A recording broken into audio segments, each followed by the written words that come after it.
प्रिय बच्चों, आज हम अपने पाठ्य पुस्तक स्पर्श भाग 1 से बचेंद्र पाल द्वारा रचित एवरेस्ट मेरी शिखर यात्रा पाठ के बचे हुए अंश को पढ़ेंगे और समझेंगे। तो आइए शुरू करते हैं। सुबह तक सारे सुरक्षा दल आ गए थे और 16 मई को प्रातः 8 बजे तक हम प्रायः सभी कैंप 2 पर पहुंच गए थे। जिस शेरपा की टांग की हड्डी टूट गई थी, उसे एक खुद के बनाए स्ट्रेचर पर लिटाकर नीचे लाए। हमारे नेता कर्नल खुल्लर के शब्दों में, यह इतनी ऊंचाई पर सुरक्षा कार्य का एक जबरदस्त साहसिक कार्य था। सभी 9 पुरुष सदस्यों ने चोटों अथवा टूटी हड्डियों आदि के कारण बेस कैंप में भेजना पड़ा। तभी कर्नल खुल्लर मेरी तरफ मुड़कर कहने लगे, क्या तुम भयभीत हो? जी हाँ। क्या तुम वापस जाना चाहोगी? नहीं, मैंने बिना किसी हिचकिचाहट के उत्तर दिया।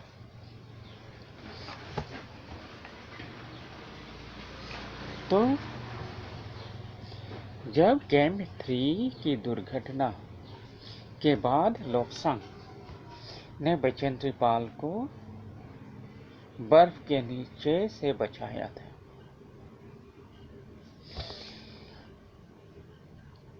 और सुबह तक सारे सुरक्षा दल आ गए थे, जैसे ही उन्हें दुर्घटना का पता चला, वे लोग वहां पहुंच गए थे ताकि उनकी सहायता कर सके, उनकी रक्षा कर सके, बचाव कर सके। और 16 मई को प्रातः अर्थात सुबह 8 बजे तक अभियान दल के सभी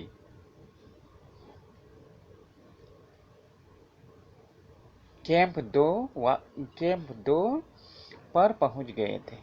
तो उन्हें वहां से निकालकर उनके इलाज के लिए अर्थात देखभाल के लिए उन्हें कैंप 2 तक लाया गया था। उनमें से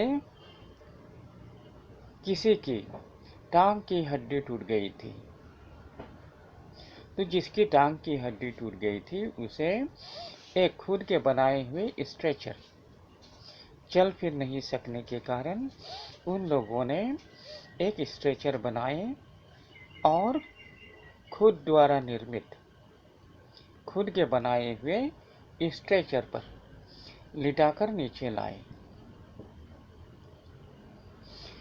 और अभियान दल के जो नेता थे कर्नल खुल्लर, तो उनके शब्दों में, यह इतनी ऊंचाई पर सुरक्षा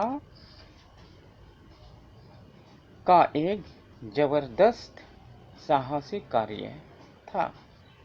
तो इतनी ऊंचाई से किसी की रक्षा अर्थात सुरक्षा कार्य को अंजाम देना कोई आसान काम नहीं था, और जो जख्मी लोगों को स्ट्रेचर बनाकर वहां से लाना भी कोई आसान काम नहीं था। लेकिन उन लोगों ने बड़े ही साहस के साथ इस कार्य को अंजाम दिया था।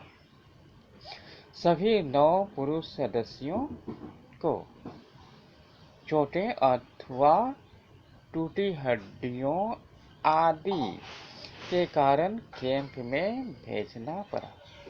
तो जो भी पुरुष थे, जो 9 पुरुष थे, उस सभी की हड्डियां टूटी हुई थी, तो उन्हें बेस कैंप में भेजना पड़ा। और तभी कर्नल खुल्लर की तरफ मुड़कर कर्नल खुल्लर ने बचेंद्र पाल की तरफ मुड़कर कहने लगे, क्या वे भयभीत हैं, या फिर क्या बचेंद्र पाल भयभीत थी? तो बचेंद्र पाल ने कहा, जी हाँ, वह भयभीत थी। तो फिर कर्नल खुल्लर उससे यह जानना चाहते थे कि क्या वह वापस जाना चाहती है या फिर वापस जाना चाहोगी? तो बचेंद्र पाल ने उत्तर दिया, नहीं। और उन्होंने यह उत्तर बिना किसी हिचकिचाहट के दी। तो इसका कारण यही था कि बचेंद्र पाल ये ठान ली थी कि वह हिमालय की सबसे ऊंची चोटी माउंट एवरेस्ट पर फतह करके ही वापस लौटेगी, विजय प्राप्त करके ही लौटेगी। तो इसलिए उन्होंने वापस जाने से मना कर दी। तो बस आज के लिए इतना ही। बाकी के बचे हुए अंश को हम अपने अगले कक्षा में जारी रखेंगे। तब तक के लिए धन्यवाद।